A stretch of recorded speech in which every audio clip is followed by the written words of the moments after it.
देवताओं में विघ्न विनाशक भगवान गणेश गणपति के रूप में विख्यात हैं।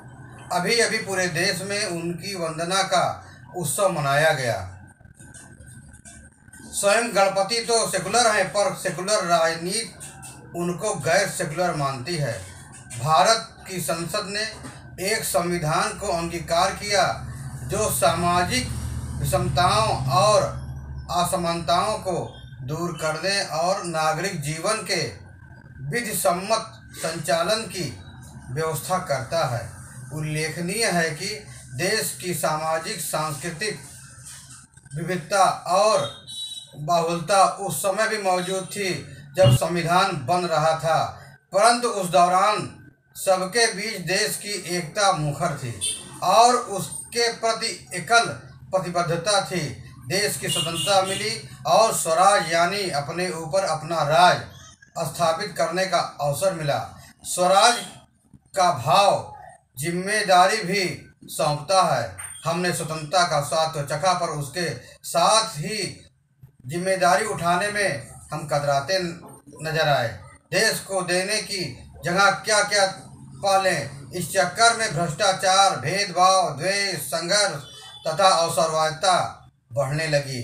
अब नैतिक मानकों से परे हटकर धन बल, बाहुबल और जाति बल के साथ दबंग बल राजनीति में प्रभावी हो रहे हैं। बेरोजगारी और महंगाई आम लोगों के लिए विकट समस्या है। अब लोकसभा और राज्यसभा में भी अभद्र व्यवहार बढ़ गए हैं। अभिव्यक्ति की स्वतंत्रता के नाम पर निरंकुश अराजकता के चलते संसद न चले, यह लोकतंत्र के लिए घातक है। देश और समाज की चिंताओं पर आज सत्ता की लालसा हावी हो रही है। राजनीति कमाऊ व्यवसाय का रूप धारण करती जा रही है। राष्ट्रपिता महात्मा गांधी ने देश की स्वतंत्रता को रचनात्मक कार्यक्रम से जोड़ने की कोशिश की थी, परंतु राजनीति आडंबरों में फंसती गई। देश और राष्ट्र की चिंता पृष्ठभूमि में जाती रही। हम भूल गए कि हम देश के ऋणी हैं। हमने उसे उपभोग की वस्तु बना दिया। पृथ्वी को मातृभूमि मानकर पुत्र की तरह उसकी सेवा, शुश्रूषा और रक्षा करने की बात अटपटी लगने लगी। अपना हक जताते हुए हम दोहन करने लगे। पर नागरिक होने का अर्थ सभी भारतीयों के लिए क्या हो, इसे सवाल बनाया जा सकता है। सबके लिए एक नागरिक संहिता या यूसीसी को कुछ लोगों के नागरिक होने के अधिकार की स्वतंत्रता पर आघात के रूप में देखा जा रहा है। गौरतलब है कि नागरिक होने के नाते सभी भारतीय कुछ मूल अधिकारों को पाने और कुछ कर्तव्यों का पालन करने के अनिवार्य दायित्व से खुद ब खुद स्वाभाविक रूप से जुड़ जाते हैं। सामान्य जीवन निर्बाध रूप से चल सके, इसके लिए एक देश में एक तरह के नागरिकता बोध को व्यवहार में लाना जरूरी है।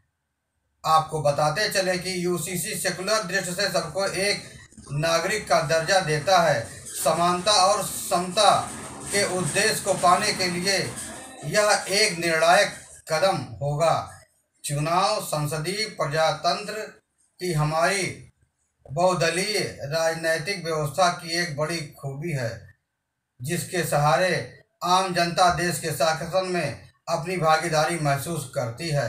सामान्यतः प्रदेश और देश के स्तर पर ये चुनाव 5 साल के अंतराल पर आयोजित होते हैं। आज़ादी मिलने के बाद दोनों साथ होते थे, पर आज की स्थितियां अलग हो गई हैं। इन चुनाव का कैलेंडर अलग ही हुआ करता है। इन चुनाव के दौरान हो रही उठापटक के साथ पूरे देश का माहौल गर्माता जाता है। चुनावी खेल का महोत्सव लगभग साल भर चलता ही रहता है और इसे देख देख जनता ऊब चुकी है और नेतागण भी थक चुके हैं। हर चुनाव कोई एक क्षणिक घटना ना होकर कुछ महीनों तक खींचने वाली लंबी प्रक्रिया होती है। इससे न केवल राजनीतिक दल अपनी ओर आजमाइश करते हैं, बल्कि चुनाव आयोग और सरकारी प्रशासन तंत्र को लंबी चौड़ी व्यवस्था भी करनी पड़ती है। चुनाव कराने के लिए आवश्यक व्यवस्था करने पर हजारों करोड़ का खर्च बैठता है, जिसका भार जनता ही उठाती है। सरकार तो सिर्फ नियम और कानून बनाती है। सरकार भी राजनीतिक पार्टी से जुड़ी होती है, इसलिए उसके काम बाधित होते हैं। खासतौर पर आचार संहिता का ग्रहण लगने पर सब काम ठप हो जाता है। चुनावी दंगल का लगातार होते रहना और प्रतिपक्ष के भी हित में यह नहीं है। वस्तुतः निरंतर चल रहे चुनाव का खामियाजा देश में हर किसी को भुगतना पड़ता है। सरकारी काम का खर्चा तो होता ही है, सरकारी खर्च बढ़ता है, साथ में प्रशासनिक मुश्किलें भी बढ़ती हैं। परंतु इन सब से कहीं ज़्यादा महत्वपूर्ण यह है कि सतत चुनाव के चलते राजनैतिक राग द्वेष की सतत गूंज सामाजिक परिवेश को प्रदूषित करती है, जिसके चलते लोग एक दूसरे पर हमलावर हो जाते हैं, कभी कभी मर्यादा भी भूल जाते हैं। फिर मिलेंगे नई जानकारी के साथ, नई खबरों के साथ। धन्यवाद।